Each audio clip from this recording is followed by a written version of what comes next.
Kurnool university committee ఆధ్వర్యంలో 55వ CITU ఆవిర్భావ దినోత్సవ సందర్భంగా కొత్త బస్టాండ్ వద్ద ఉన్న కార్మిక కర్షక భవన్ నందు సిఐటియు జెండా ఆవిష్కరణ కార్యక్రమం నిర్వహించారు. సిఐటియు నగర అధ్యక్షులు ఆర్ నరసింహులు అధ్యక్షతన జరిగిన ఈ కార్యక్రమానికి ముఖ్య అతిథులుగా హాజరైన సిఐటియు జిల్లా అధ్యక్షులు పిఎస్ రాధాకృష్ణ సిఐటియు జెండాను ఆవిష్కరణ చేశారు.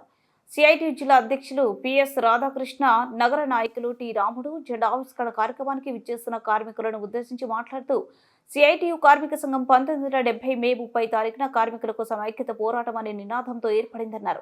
ఆనాటి నుండి ఈనాటి వరకు వేతనాలు, పిఎఫ్, ఈఎస్ఐ, పని భద్రత, కార్మికుల సంక్షేమం కోసం రాజీలేని పోరాటం చేస్తూ కోట్లాది మందితో సభ్యత్వం కలిగి భారతదేశంలో అతిపెద్ద కార్మిక సంఘంగా అభివృద్ధి చెంది కార్మికులకు రక్షణ కవచంగా ఉందన్నారు. కార్యక్రమంలో సిఐటియు నగర నాయకులు విజయుడు, బతుకన్న, వేర్ హౌస్ హమారీ యూనియన్ అధ్యక్ష కార్యదర్శులు ఎం మల్లికార్జున, విష్ణుమూర్తి, యూనియన్ నాయకులు చెన్నయ్య, సామేలు, టీకే మధు, ఇషాక్, జైన, మధ్యలేటి మునేంద్ర మొదలగు వారు పాల్గొన్నారు. చాలా సందర్భాల్లో మనం కార్మికులుగా ఎందుకు ఐక్యంగా ఉండాలా, ఎందుకు మనకు నష్టం జరుగుతుంది, ప్రభుత్వం కూడా మనల్ని ఎందుకు పట్టించుకోవడం లేదు అంటే ఈ సంపదను సృష్టించేటువంటి కార్మికుడు, ఈ సంపదకు మూల పురుషులైనటువంటి కార్మికుల యొక్క వాళ్ళ బాగోగుల గురించి ఏమాత్రం పట్టించుకోకుండా ఈరోజు కులాన్ని, మతాన్ని అడ్డం పెట్టుకొని ఈరోజు మనకు హాని కలిగించేటువంటి చట్టాలను తీసుకొచ్చి యజమానులకు అనుకూలంగా చట్టాలు చేస్తున్నారు. కాబట్టి దీనికి వ్యతిరేకంగా కార్మిక వర్గం కుల మత భేదం లేకుండా సంఘటితంగా అందరం కూడా ఐక్యంగా పోరాటం చేసేటువంటి అవసరం ఉంది. గతంలో లాగా లేదు. అప్పుడు మనం పోరాటం చేస్తే ఒకసారి పోరాటం చేస్తే స్పందించి వెంటనే కార్మికుల సమస్యలు యూనియన్ నాయకులని పిలిచి మాట్లాడేటువంటి సందర్భం ఉండేది. కానీ ఇప్పుడు నెలల తరబడి మనం చేస్తున్నాం. సంవత్సరంలో 2 సార్లు సమ్మెలకు పిలిపిస్తున్నాం.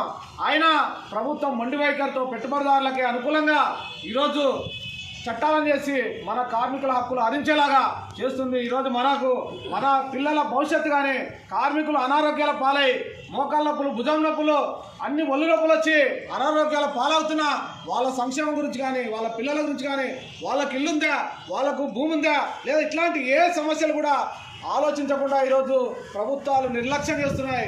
కాబట్టి దీనికి వ్యతిరేకంగా కార్మిక వర్గం ఐక్యంగా పోరాటం చేయాలా. ఆ విధంగా పోరాటం ద్వారానే మనం సాధించుకోగలం అని చెప్పడం కోసమే సిఐటి కూడా ఏర్పడి ఇప్పటికి 50 సంవత్సరాలైన అకుంఠిత దీక్షతో మన ఇండియా మొత్తం కూడా ఏకైక సంఘం, బలమైన సంఘం ఏదైనా ఉందంటే అది సిఐటి సంఘమేనే. అందరూ కూడా ఉద్యోగులు, కార్మికులు, ఫ్యాక్టరీలో పనిచేసే వాళ్ళు కానీ, అసంఘటిత ఆటో అమ్మాలి, అన్ని రకాల కార్మికులకు కూడా ఈరోజు అండగా ఉండి వాళ్ళకు రక్షణగా ఉన్నట్టు రక్షణ కవచం ఏమంటే సిఐటియు. మరి అట్లాంటి సంఘం పిలుపునిచ్చినప్పుడు దాన్ని విజయవంతం చేసిన బాధ్యత మనందరిపైన ఉంది.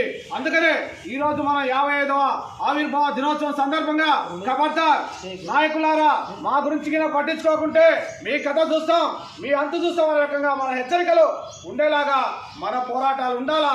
ఆ రకంగా మీరు పోరాటాలకు సిద్ధం కావాలని మీ అందరికి తెలియజేస్తూ ఈ కార్యక్రమానికి ఇచ్చేసిన మన వేర్ హౌస్ కార్మికులు